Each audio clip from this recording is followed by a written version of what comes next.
Bom dia, bom dia a todos.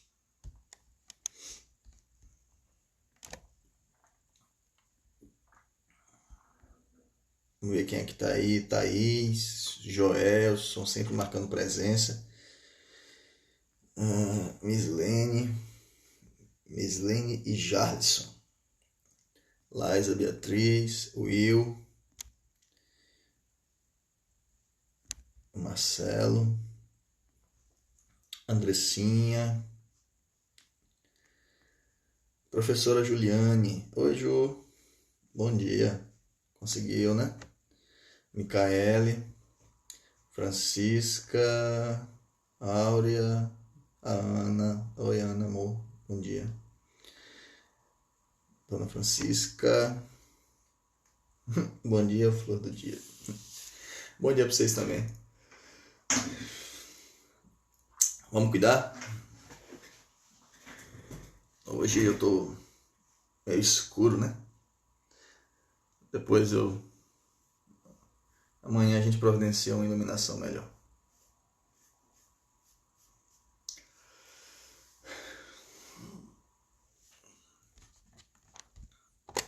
Bom dia. Quem está acompanhando o roteiro de temas, né, que eu postei, foi uma das primeiras postagens que eu fiz lá no feed. Nós estamos na 11ª live, não é isso? 11ª live. E hoje a proposta da live é a gente diferenciar tese de hipóteses na introdução. Porque é essencial, por quê? Porque a proposta que eu lanço sempre é que tese e hipótese sejam períodos distintos, ou seja, frases separadas. Sendo assim, se são frases separadas, essas frases têm que conter elementos distintos, né? E aí a gente tem que entender de que forma construir essas frases para que elas não fiquem parecendo repetitivas, porque tese e hipótese se confundem, tá? E além de se confundir, né, dependendo do professor com quem você trabalhou antes de mim, né, pode ser que ele tenha te ensinado a desenvolver a introdução só com 2 períodos e a mesclar tese e hipótese. Se ele tiver feito isso, se ela ou se ele, o professor, tiver feito isso com você, fica um pouco complicado. Eu já trabalhei com estudantes que tinham essa estrutura de redação muito forte, né? Muito enraizada, e aí deu trabalho para eles mudarem. E professor, precisa mudar? Dependendo da situação, precisa.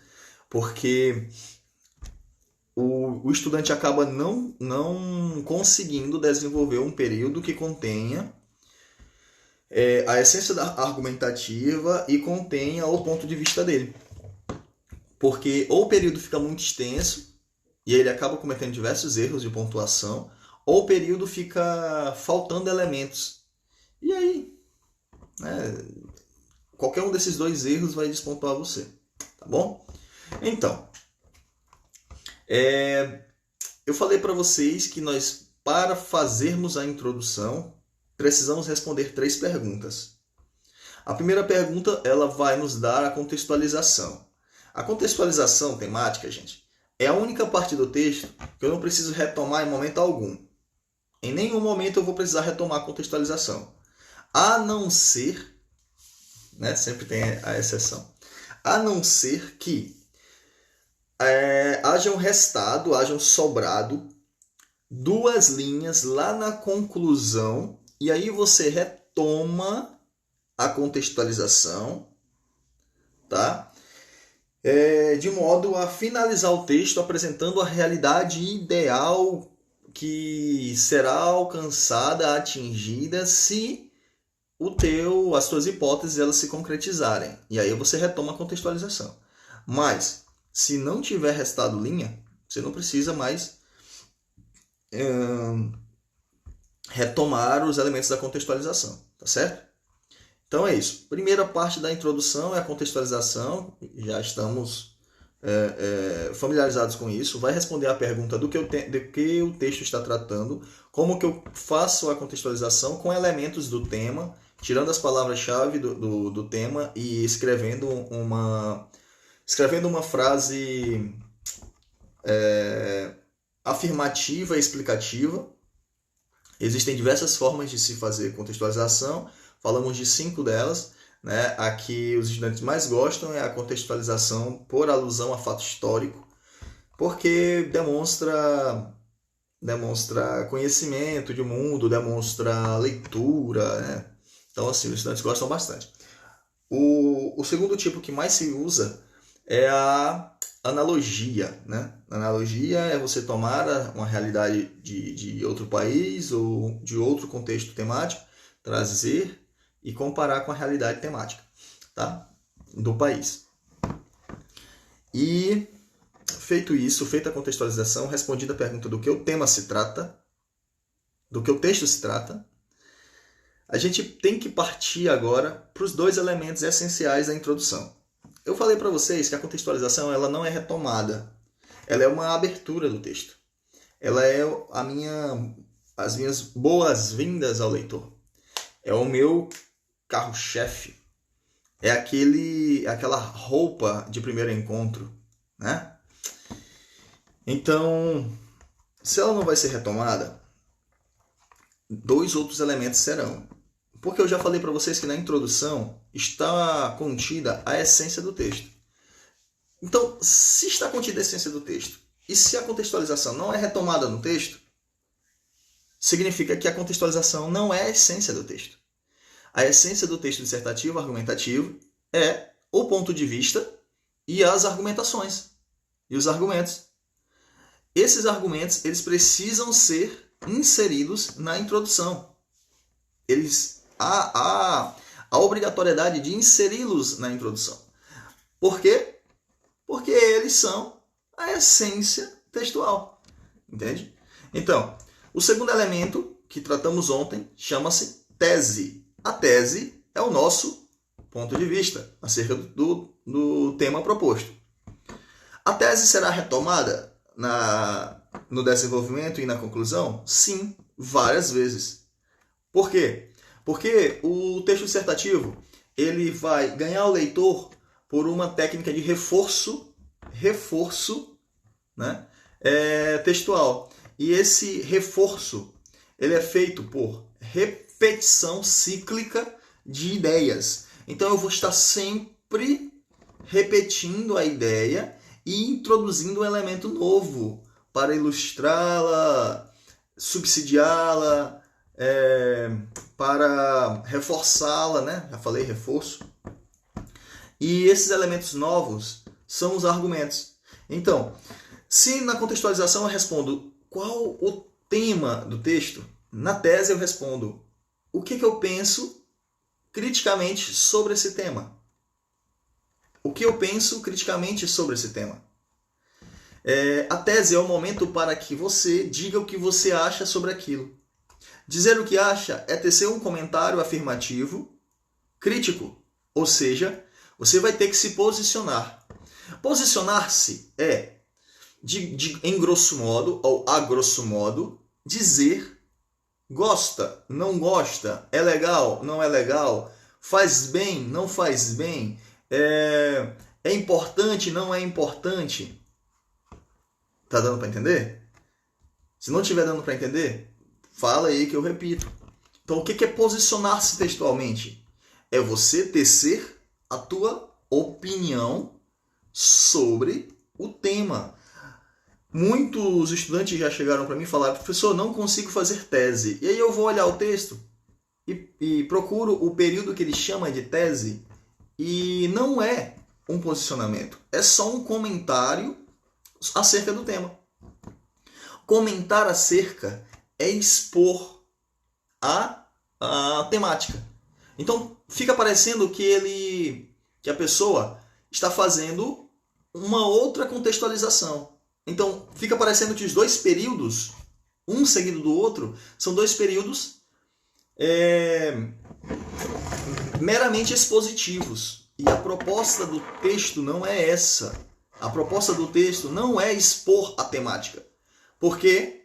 Porque o texto é dissertativo argumentativo. A proposta do texto é debater a temática.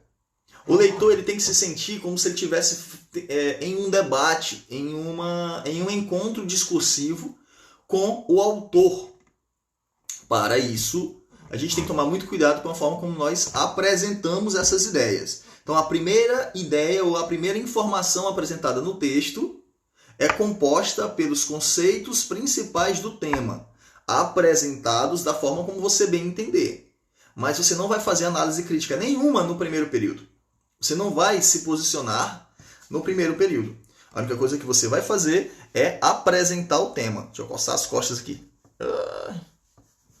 A única coisa que você vai fazer é apresentar o tema. Essa apresentação é feita por uma frase afirmativa, explicativa, ilustrativa, né? Enfim. Ai, meu Deus. Quase que eu quebrava o cabo aqui do telefone. A segunda frase é tese. Tese, repetindo, é meu posicionamento crítico. Então eu vou olhar para o tema, eu vou me questionar. O que eu penso sobre isso? Qual é o meu ponto de vista? O que eu acho? Rapaz, é um tema polêmico. Então eu acho que é polêmico. Eu acho que tem que ser debatido. Eu acho que tem que ser resolvido urgentemente. Eu acho que as origens desse tema são mais profundas do que se parece. Eu acho que a juventude precisa melhorar o diálogo sobre isso. Eu acho que devem ser criados mecanismos para combater. Eu acho que os mecanismos existentes devem ser fomentados. Eu penso que quanto mais cedo se falar disso, mais cedo se terá resultados favoráveis. Isso é tecer opinião crítica. Eu penso que deve ser cuidado desde a infância. Eu acredito que uma alimentação saudável seja o ideal.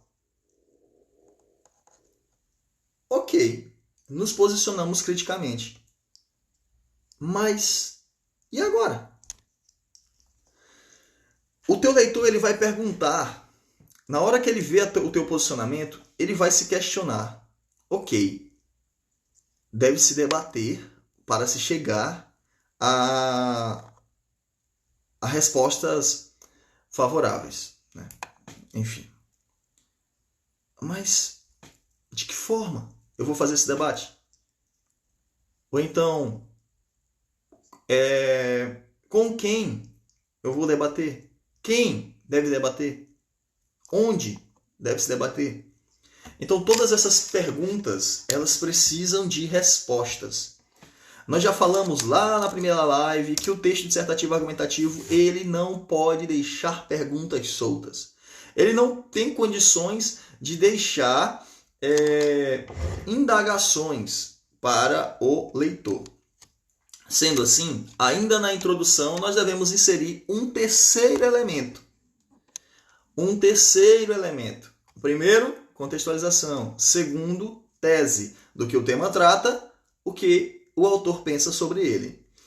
E o terceiro elemento, como o autor chegou a esse entendimento, por que o autor pensa assim. Por que o autor pensa assim? É a terceira frase de gatilho para a introdução. Então nós temos 3 perguntas para responder na introdução. O que o texto vai tratar? Do que o texto vai tratar, né? Melhor. Por quê? Ou melhor, o que o autor pensa do tema? do que o texto trata, o que o autor pensa do tema e por que o autor pensa isso.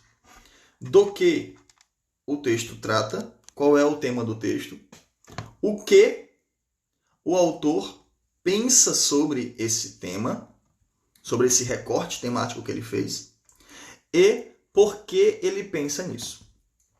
Professor, é importante apresentar esse porquê ele pensa nisso? Sim. E aí a gente tem que entender que se tese e hipótese serão retomadas no texto, nós percebemos que as hipóteses serão retomadas para que sejam comprovadas. Eu não vou contradizer minhas hipóteses. Então eu não vou dizer que em uma redação sobre obesidade infantil, eu não vou dizer que quanto antes, na tese, quanto antes ser cuidado, quanto antes o tratamento acontecer, os resultados positivos virão, ou mais feliz e saudável será esse indivíduo. E aí eu não vou falar que foi isso, meu Deus. Eu não vou falar como hipóteses. Tocou aqui. Eu não vou falar como hipótese que esse tratamento ele deve ser feito de forma gratuita, né? E deve ser feito de forma continuada, gratuita e continuada. E aí lá no meio da redação, nós iremos contradizer, né, dizendo que cabe à família decidir se vai fazer o tratamento ou não. Ou então, a criança deve ser livre para decidir se faz tratamento para obesidade ou não. Por quê? Porque lá nas hipóteses nós já falamos que o tratamento tem que ser gratuito e continuado. E para que ele seja gratuito e continuado, ele tem que ser acessível e e as famílias têm que motivar sim as crianças a fazerem o tratamento. Enfim, não posso contradizer as minhas hipóteses no desenvolvimento. E muita gente está fazendo isso. Dependendo da forma como você contradiga, se você não desconstruir a contradição, você vai destruir o texto. O texto ele vai ficar totalmente sem nexo, né? sem o sentido real da tese que você quer trabalhar. Então, contextualização, tese e hipóteses. De que forma que esses três elementos se relacionam? Eles giram em torno da palavra-chave do tema. Palavra-chave ou palavras-chave, que sempre vão ser 2 ou 3 palavras. Né? Sempre vão ser 2 ou 3 palavras. E eles vão girar em torno dessas palavras, que são conceitos, apresentando elementos do conceito, entendendo o que são esses conceitos e ilustrando esses conceitos. Tudo isso na introdução. Parece muita coisa, mas não é. Em 6 linhas a gente consegue fazer. 6 linhas, tá certo? Com duas linhas para cada elemento, a gente consegue fazer a introdução. Então, eu recebi antes de ontem, eu recebi uma redação que a introdução tinha 8 linhas. E aí, quando eu comecei a ler, eu comecei a perceber que os elementos estavam lá, mas eles estavam desenvolvidos. Você não precisa desenvolver, então você não precisa comentar com muitos elementos cada um desses. Não há necessidade disso, porque tem uma parte específica do texto para você fazer isso. Então, na introdução, você vai fazer uma frase curta para cada um dos 3 elementos. Uma frase curta que deixe espaço para ser comentada no desenvolvimento. E aí, esse espaço de comentário, ele vai incidir principalmente sobre os conceitos não detalhados da introdução. Você vai perceber que quando você for fazer o desenvolvimento da redação, você vai ilustrar, comprovar por fato histórico, você vai apresentar estatísticas para desenvolver algum conceito da introdução. Né? Principalmente um conceito que ficou aberto. Tá certo? Então, não se preocupe em esclarecer tudo na introdução. Ali não é o espaço para isso. A introdução é para você apresentar a informação que será retomada no desenvolvimento. Ok? Como é que vai funcionar essa retomada? A gente vai ter uma live só sobre isso. Tá? E aí, eu tenho que ver o roteiro, mas parece que a próxima live vai falar só sobre os vacilos da introdução. E aí eu vou trazer algumas redações para ler para vocês perceberem os vacilos que a galera cometeu. Tá certo? E é muito, pô. É muito. E coisa pequena que daria para resolver se a pessoa tivesse simplesmente só apresentado as ideias. Introdução é somente para apresentar as ideias. Então você vai apresentar o quê? O tema do texto, o teu ponto de vista e a tua base teórica. A tua base de pensamento para que você chegasse a esse ponto de vista. Lembrando que esse é um modelo de redação dedutiva. Então, se é um modelo de redação dedutiva e você vai fazer com que o teu leitor deduza, chegue à mesma conclusão que você, ele precisa de todos os elementos que você utilizou. Então, se ele precisa de todos os elementos que você utilizou, um desses elementos chama-se hipóteses. E o que são essas hipóteses? As hipóteses são a base da tua argumentação. A base da tua argumentação. Quantas hipóteses vão aparecer na introdução? Quantas hipóteses você deve elencar na introdução? A mesma quantidade de parágrafos do desenvolvimento. Quantos são os parágrafos do desenvolvimento? Você vai escolher entre 3 e 2 parágrafos. Professor, o que é que o senhor me sugere? 2 parágrafos. 2 parágrafos. Por quê? Porque o texto tem 30 linhas, a introdução tem 6, a conclusão tem 7 ou 6, e aí você vai ficar com uma média de 8, 7 linhas para cada parágrafo do desenvolvimento. Se você fizer 3, você vai ter problema para apresentar os teus recursos argumentativos. Eles vão ficar muito concisos. E essa concisão no desenvolvimento pode fazer com que a tua argumentação ela seja rasa. Então, quanto maiores os parágrafos do desenvolvimento, melhor. Mas quanto maiores a gente fala, em comparação com a introdução, mais 2 linhas. 2 linhas. Então, a quantidade de linhas ideal para o desenvolvimento são 8. Por quê? Porque nós vamos perceber que no desenvolvimento, ao invés de 3 elementos, nós temos 4 elementos. Ok? Então, a quantidade de hipóteses na introdução é a mesma quantidade de parágrafos, do desenvolvimento.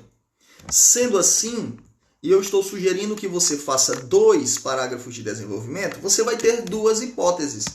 Professor, mas essas hipóteses elas consistem em quê? Você pode escolher apresentar no teu desenvolvimento causas e consequências. Então você vai ter em um parágrafo, em um período, que é o último da introdução, as últimas 2 linhas, você vai citar, né, uma causa e uma consequência. Do quê? Daquilo que você está criticando, né? Daquilo que você está criticando da proposta de tema. Então você pode escrever no desenvolvimento a causa daquele problema e você pode escrever no desenvolvimento a consequência daquele problema. Para que depois você, no parágrafo de fechamento, no parágrafo de conclusão, você consiga apresentar elementos por meio de uma crítica às causas e por meio de um trabalho de antecipação das consequências. Né? Então você pode fazer isso. Ou você pode focar simplesmente nas consequências. Porque você, na tese, já elencou as causas. Se você tiver feito isso, se você falar que esse problema resulta, né, disso e deve ser debatido com vigor, você pode falar das consequências. E aí você trabalha as duas consequências principais. E aí, quando for trabalhar as consequências principais no desenvolvimento, a gente vai perceber que você vai dar respostas a essa problemática, já no parágrafo de desenvolvimento. Eu já antecipo para você que a conclusão não se faz só no último parágrafo. Nós já vamos concluindo o texto em cada parágrafo do desenvolvimento. O último período do parágrafo de desenvolvimento é uma resposta que você vai dar ao problema do parágrafo. É uma resposta que você vai dar. E aí você vai retomar essa resposta na conclusão. Quando você retoma essa resposta na conclusão, o leitor ele já está convencido e ele tem um reforço de convencimento. Fica parecendo que a todo instante ele está tratando da mesma situação com elementos diferentes. E isso é muito bom para ele, porque vai somando ao entendimento dele sobre aquele tema elementos novos. Tá certo? E aí ele retoma, né, a introdução na conclusão por meio do teu fechamento e ele volta de forma mental às primeiras ideias. E aí ele olha para aquelas primeiras ideias e fala assim, realmente o autor tem razão. Realmente isso faz sentido. Porque ele não pode, gente, o leitor ele não pode a todo instante precisar ler a frase anterior para entender a frase seguinte. Ele não pode ter essa sensação de parar. Eu acho que vocês já tiveram essa sensação em algum momento da vida de vocês de estarem lendo um texto e ter que voltar no texto, um texto anterior lido, para entender o texto que você está lendo. Isso acontece muito na literatura, né? Pela liberdade literária, pela criatividade, né? Isso acontece muito na literatura. Então a gente ainda está meio aéreo ali lendo o livro, o que esse cara quer dizer? E aí volta. Na dissertação argumentativa isso não pode acontecer. Do início ao fim o leitor ele tem que ser guiado para a conclusão, de modo a leu algo, quando ele lê a próxima, ele já compreendeu o próximo porque acabou de ler esse algo, né? Então, ele vai entender a tese porque ele acabou de ler a contextualização. Ele vai entender a hipótese porque ele acabou de ler a tese. Então, essas relações de sentido, elas vão se fazer por meio dos conceitos que estão sendo trabalhados em cada um dos períodos. E esses conceitos devem estar dentro do mesmo universo de contextualização. Quando falamos de tese e hipóteses, devemos entender que tese é o teu ponto de vista, é a tua crítica acerca do tema. E hipóteses é como que você chegou a essa crítica. De que forma você apresenta essa crítica para o teu leitor. Por que é que você pensa assim? Então hoje nós fechamos as 3 perguntas da introdução. Primeira pergunta, do que o texto trata? Respondida por meio da contextualização. Segunda pergunta, o que o autor pensa acerca disso? Respondida por meio da tese, que é o ponto de vista. Muito bem. E a última pergunta, que é o último período, por que o autor pensa dessa forma? Não é isso? Respondido por meio das hipóteses. Qual o tema do texto, né? Do que o texto trata? O que o autor pensa acerca disso e por que o autor pensa dessa forma. Esse porquê é respondido através das hipóteses, tá? E nós já fechamos aqui entre a gente que serão 2 hipóteses apenas. Agora, entendam, eu não estou apresentando para vocês a estrutura dessas frases. Porém, eu já afirmo, são frases de estruturas distintas. São frases de estruturas distintas. Nós vamos ter uma live aí, prática, e nós vamos treinar a escrever introdução. E aí você vai digitar aqui nos comentários a tua introdução para a gente ler. Coisa rápida, então são 2 linhas, você vai digitar rapidinho, tá certo? Para que a gente perceba que a estrutura da frase é diferente. Por isso que na hora que o leitor ele bota os olhos em cada uma das frases, ele vai perceber que cada uma trata de um elemento distinto da redação. Ok? Esse era o comentário acerca de tese e hipóteses. Aí a gente fecha a introdução com contextualização, tese e hipóteses. Espero que vocês tenham entendido. Já volto a falar, o grupo do WhatsApp está lá para isso, ele está paradão lá. Então joga dúvida, manda dúvida no meu direct aqui no Instagram, manda dúvida lá no meu privado, o número tá lá. Quem tá mandando, eu estou respondendo.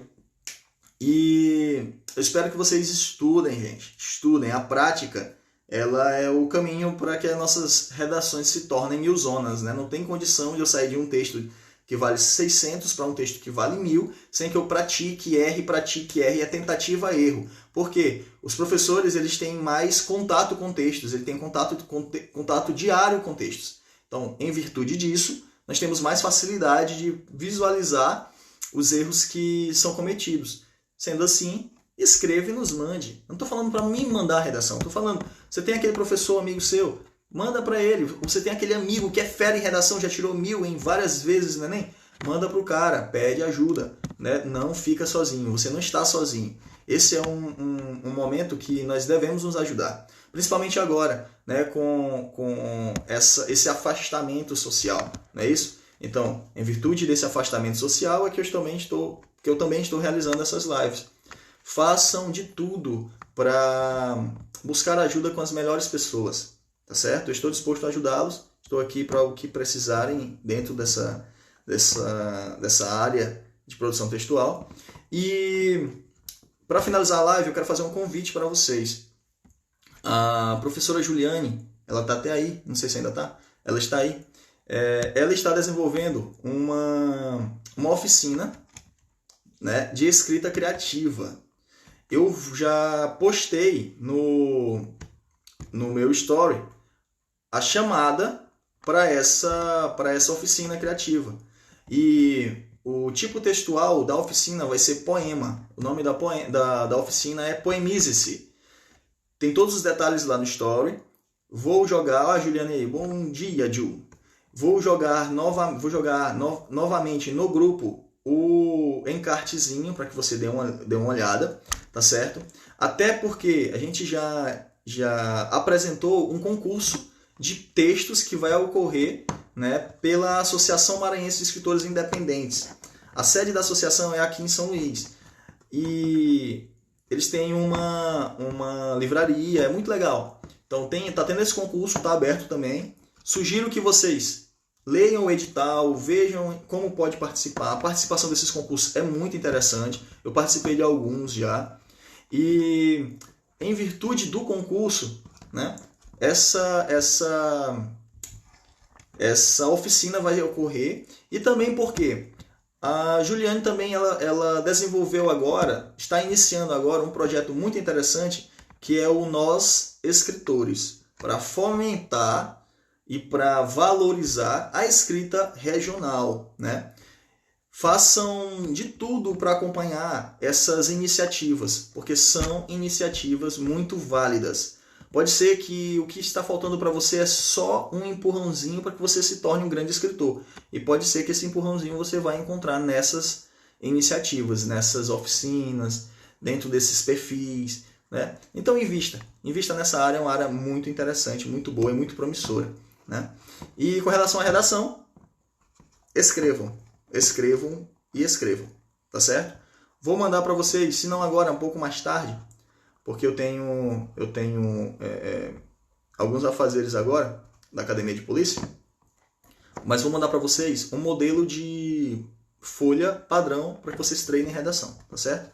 Sigam o perfil do projeto Nós Escritores, sigam a professora Juliane no Instagram e compartilhem, comentem, salvem, curtam todos os materiais que aparecerem, né, que isso vai ajudar demais. Outra coisa, essa live eu vou jogar no IGTV, mas eu também vou compartilhar ela no YouTube. Então acessem o YouTube também, salvem o link, joguem nos grupos de WhatsApp, tá certo? E façam de tudo para compartilhar esses materiais, tá bom? Que nos ajuda demais, ajuda o projeto e ajuda que mais gente tenha visibilidade, tá certo? Que a gente tenha visibilidade para mais gente, tá bom? Então, um abraço, bom dia, fiquem com Deus e não volta a dormir não, pula da cama, vai tomar banho, vai caminhar, correr, fazer exercício, né? Liga para alguém, acorda alguém, escuta música, escreve, brinca com gato, se tiver filho, brinca com filho, faz algo diferente daquilo que você sempre faz, tá bom? Deus abençoe e até a próxima, que é amanhã, 12ª live.